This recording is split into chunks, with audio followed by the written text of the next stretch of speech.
Whakaru mai te waiata,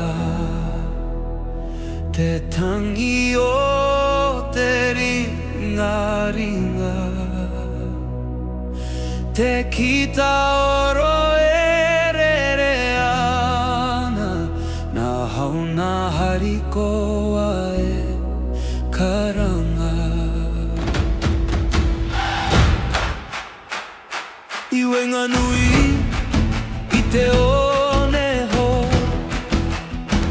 ka maumahara ki ngā rā onehe.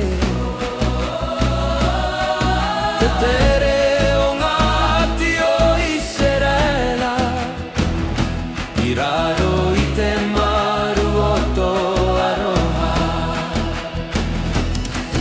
Ka tui a ngā kupu ki te rangi, here tā ora ki tō mātou ngā kau, i runga i te hapurora.